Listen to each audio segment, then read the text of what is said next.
Coconuts introduced these nifty craft bins this past summer. They have so many uses. You can use them alone and insert them into a larger tote. You can add handles, and they come in 3 sizes. There are just so many possibilities.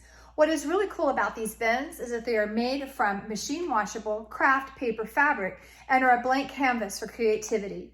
I thought I'd put my team's creativity to work and ask each of them to transform one of these bins into a little work of art. Here's what they came up with.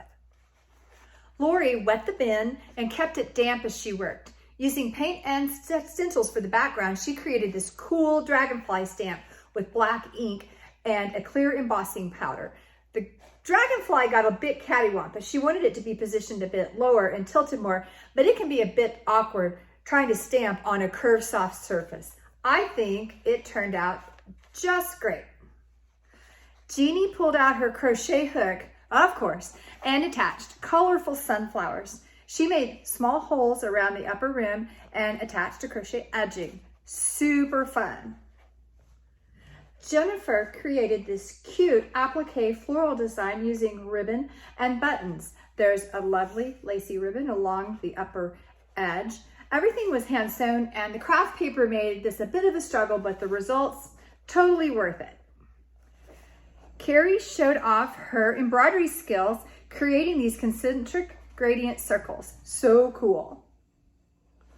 Laura covered her bin with knitting graffiti using fabric markers.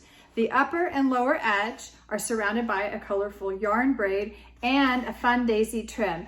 There are even glittered lips and fun daisies scattered about. I decided to get my hands dirty and dye. I first soaked it with a mix of soda ash and water, then mixed up lemon yellow and carmine red Protean dyes.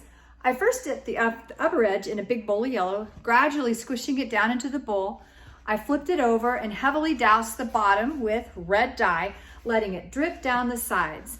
After completely submerging it into the bowl of yellow dye, I gave it a bit of a rinse. Deciding that it needed just a bit more orange, I sprinkled straight bright orange dye around the sides and a little on the bottom. Perfect. After giving it a super good rinse, I set it with my Jiffy steamer. I decided to attach Coconut's leather handle to my totes.